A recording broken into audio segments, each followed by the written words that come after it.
जय हिंद दोस्तों।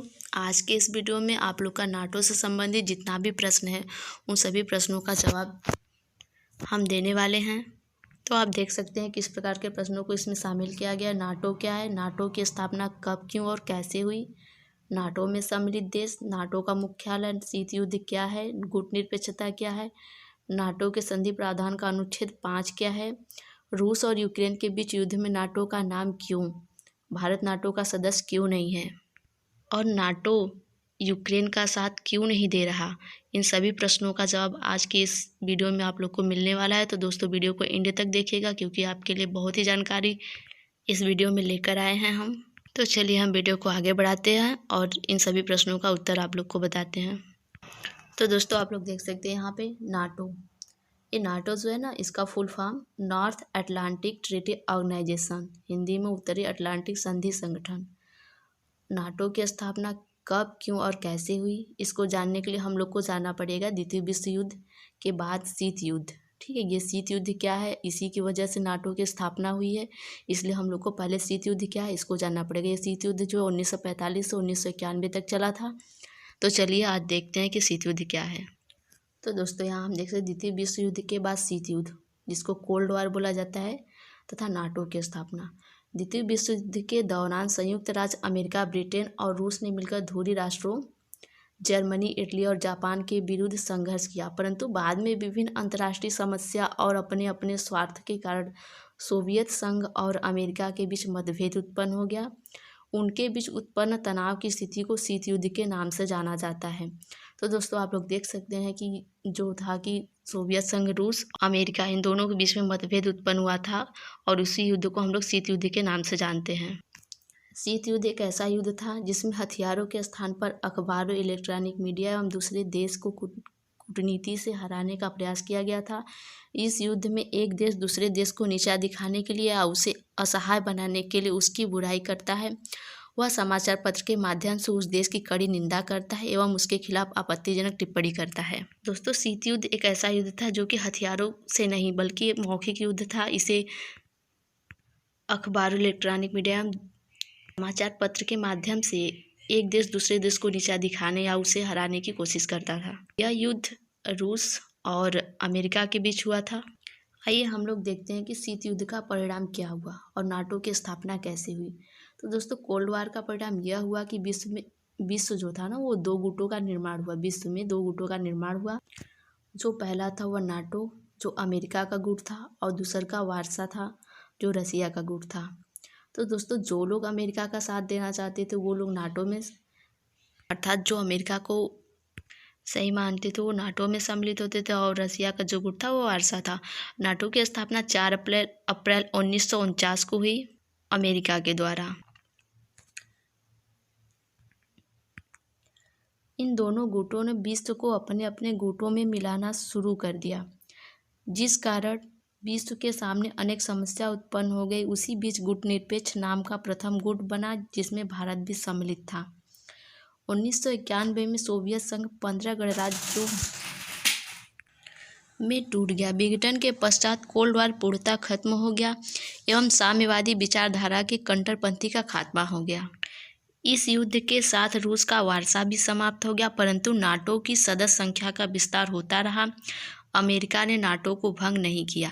तो दोस्तों आप देख सकते हैं कि जब 1991 में सोवियत संघ जो था वह विघटित हो गया, तो उसके साथ साथ कोल्ड वार तो समाप्त हो गया और साथ ही वार्सा भी, परंतु जो अमेरिका का नाटो था, नाटो गुट का जो अमेरिका ने स्थापना किया था, उसको समाप्त नहीं किया उसने और उसकी सदस्य संख्या को बढ़ाता रहा। तो दोस्तों भारत, पाकिस्तान और अन्य ऐसे देश थे जो कि इन दोनों ही गुटों का साथ नहीं दिए, इन दोनों ही गुटों का समर्थन नहीं किए तथा अपना खुद ही एक गुट निरपेक्ष नाम का प्रथम जो गुट था उसमें सम्मिलित हुए। तो आइए हम लोग पहले देखते हैं कि गुट निरपेक्ष क्या है। ठीक है, तो दोस्तों देख सकते हैं गुट निरपेक्षता क्या है। विभिन्न शक्ति गुटों से तटस्थ या दूर रहते हुए अपने स्वतंत्र निर्णय, नीति और राष्ट्र हित के अनुसार सही या न्याय का साथ देना। गुट निरपेक्ष आंदोलन राष्ट्रों की एक अंतर्राष्ट्रीय संस्था है जिन्होंने निश्चय किया है कि विश्व के किसी भी पावर ब्लॉक के संग या विरोध में नहीं रहेंगे। तो दोस्तों यही गुट निरपेक्षता था। गुट निरपेक्ष में में शामिल होने वाला कोई भी देश ना तो नाटो का साथ रहना चाहता था और ना ही तो वार्सा के। भारत ने कोल्ड वार के दौरान हमेशा यही कोशिश की कि वह इस युद्ध से दूर रहे तथा किसी भी गुट का समर्थन ना करे, चाहे वह अमेरिका का नाटो हो या रूस का वार्सा। भारत ने इन दोनों गुटों से दूर रहने के लिए एक पृथक ग्रुप का निर्माण किया जिसे गुटनिरपेक्ष कहा जाता है।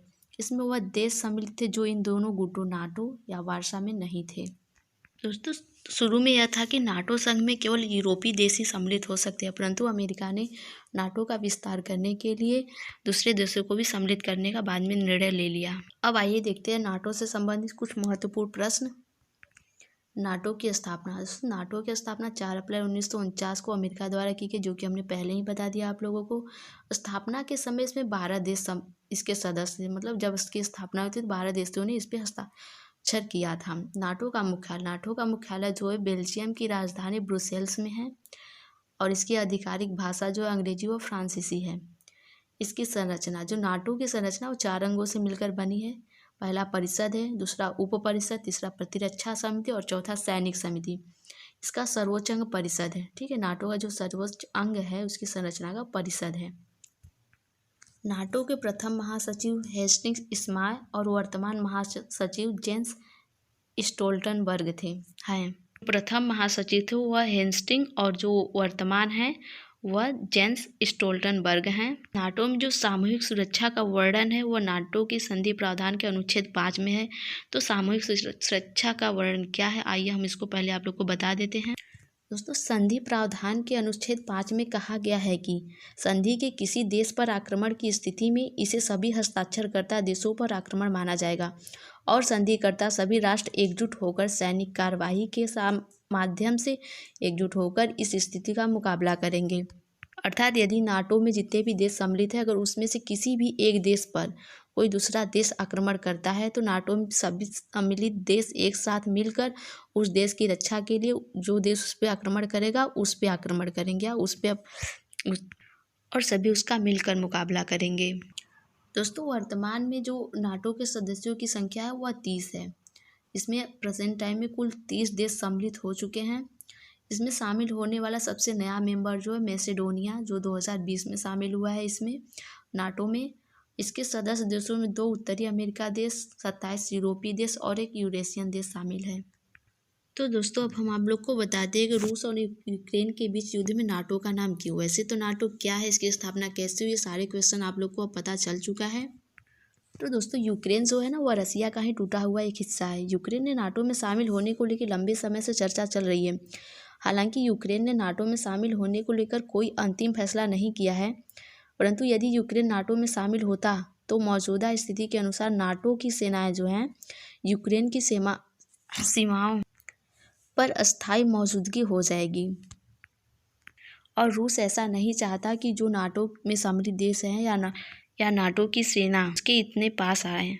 ऑलरेडी एस्टोनिया और लातविया नाटो के सदस्य हैं। ये दोनों देश पहले सोवियत संघ का ही हिस्सा थे। यूक्रेन के नाटो का हिस्सा बनने की सूरत में रूस हर तरफ से अपने दुश्मन देशों से घिर सकता है। इसलिए रसिया और यूक्रेन के बीच युद्ध में नाटो का नाम आ रहा है, क्योंकि कहना है कि यूक्रेन जो है वह नाटो में सम्मिलित होना चाहता था और रूस ऐसा नहीं चाहता, इसलिए रूस ने उस पर आक्रमण किया। तो दोस्तों, आशा है कि आज का वीडियो आपके लिए हेल्पफुल रहा होगा। अगर वीडियो पसंद आया हो तो वीडियो को एक लाइक ज़रूर कीजिएगा। तो चलिए, इसी के साथ आज का वीडियो समाप्त होता है। आप सभी लोग खुश रहें, स्वस्थ रहें और मस्त रहें। जय हिंद, जय भारत।